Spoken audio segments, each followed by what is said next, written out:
عہد رسالت میں قرآن مجید کو جمع کرنا۔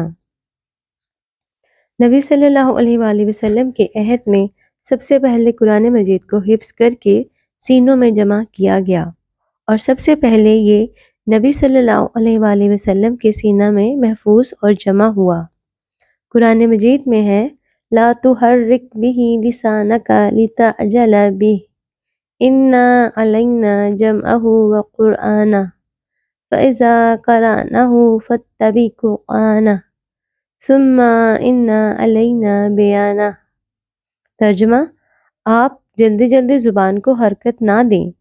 بے شک اس کو محفوظ کرنا اور آپ کا اسے پڑھنا ہمارے ذمہ ہے،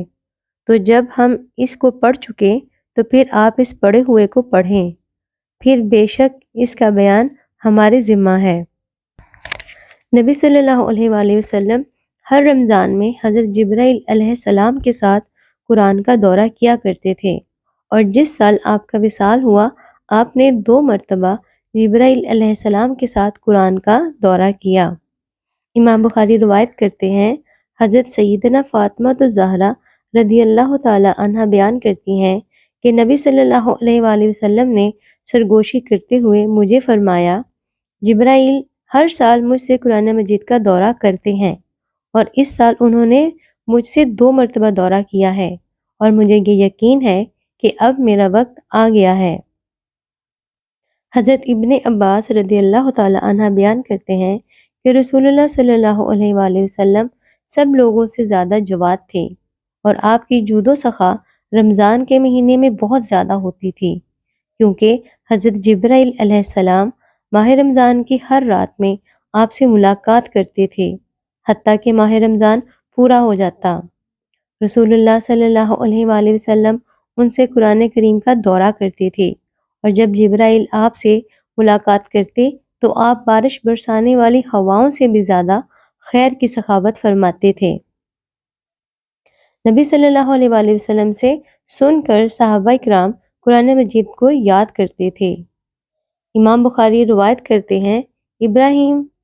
نخعی بیان کرتے ہیں کہ مسروق کے سامنے حضرت عبداللہ بن عمر نے حضرت عبداللہ بن مسعود کا ذکر کیا تو انہوں نے کہا، میں ان سے ہمیشہ محبت کرتا ہوں، کیونکہ میں نے نبی صلی اللہ علیہ وآلہ وسلم سے یہ سنا ہے کہ 4 آدمیوں سے قرآن مجید کو حاصل کرو: عبداللہ بن مسعود، سالم، معاذ اور ابی بن کعب۔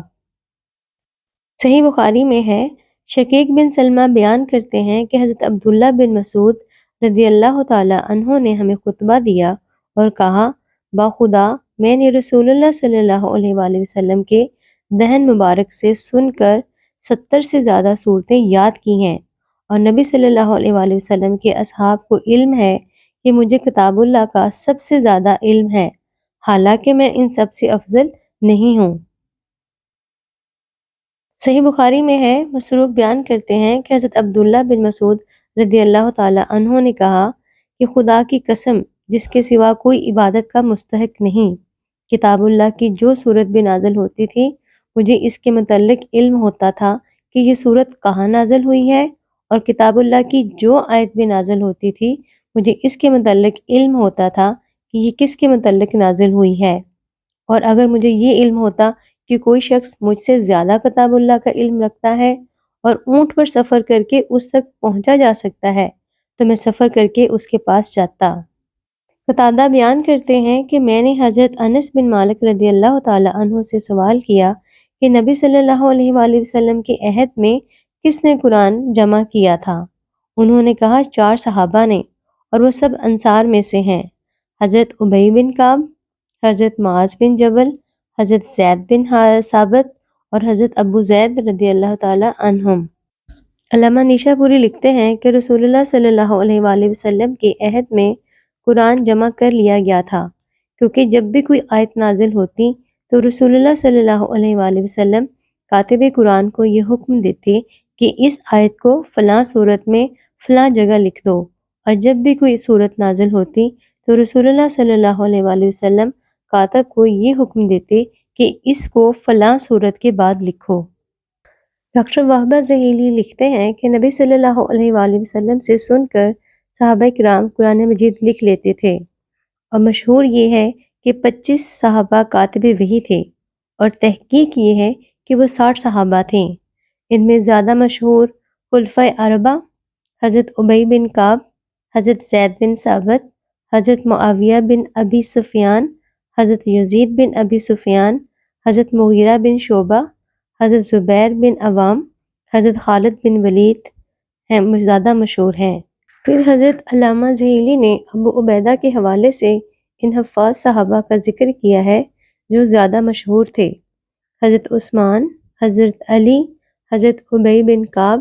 حضرت ابو درداء، حضرت معاذ بن جبل، حضرت زید بن ثابت، حضرت ابن مسعود اور حضرت ابو موسیٰ اشعری۔